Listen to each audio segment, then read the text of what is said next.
Okay, this is going to be kind of a quick video on the easiest way to do the LS wiring.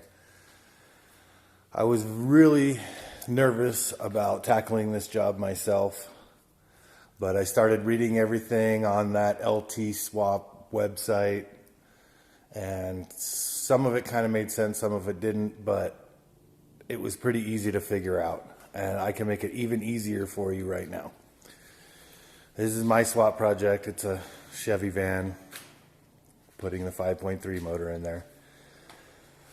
On the harness, you don't even have to remove it from the engine. If you're scared about where all the connectors and everything go, just leave it on the engine, it's fine. Because you don't, the way I did my harness is the cheater way. I didn't take all the wires out of the harness.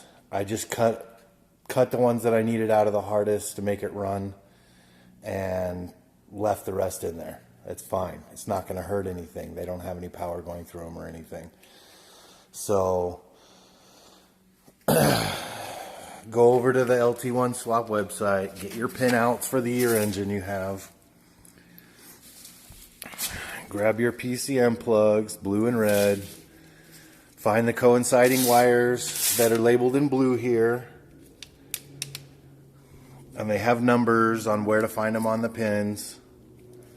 And just pull them out, label them. Not a big deal. There's like 12 wires or something you need to pull out of there. And you don't need all of them either. Especially if you're not running electric fans and tachometer and stuff like that.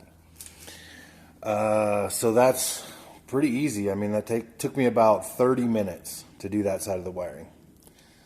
And then over on the C100 plug, this plug right here, there's another page on that LT Swap website that'll tell you exactly which ones you need to cut out of there. I think there's about a dozen of them or so that go to things like the coils, the injectors, MAF sensor, stuff like that. Those will need to get power. That's these right here. All these are pulled out and labeled. There's 8 injector wires. They'll all go to one fuse from the keyed ignition source. All these pink, actually, they all go to a keyed ignition source. So just go down to your local auto parts store and get a fuse block and wire them into a keyed source. It's not a big deal. On my engine, and you notice there's no big battery bracket on the side of it. I removed the starting system from it and the charging system from the harness, because I'm using my original vehicle starting and charging system. So I've got my standard starter cables and wires and everything run to the starter, and my alternator wire, and so on and so forth. Now, that's the easy part of the wiring harness. I mean, literally took me 2 hours to get to that point. Finding the wires inside your vehicle is going to be the hardest part. But if you've got a tool like this, they're like $3 at Walmart. It's a continuity tester. You can connect it to one side of the wire and then go to the other side where you think it ends at, and you can just start stabbing wires and when it makes a connection, it lights up. That's pretty easy. Finding the wires can be hard. You have to find the brake switch. On my vehicle, since it was fuel injected, it already has the positive brake signal, so I don't need to make a relay for that.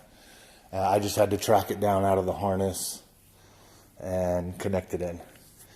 So, I mean, technically you can make the engine start and run in just a couple of hours, super easy. I don't do wiring at all. I hate it, but it's easy with that website. So if you have any questions or whatever, I don't know if I can answer them, but you can shoot me a question. I'll show you the rest of the van if you want to. It's just a short wheelbase, 93. Got some 20-inch wheels on it. Gonna do the lowering and everything next. I'm gonna change the gear ratio and so on. That's it. Let me know if you have any questions.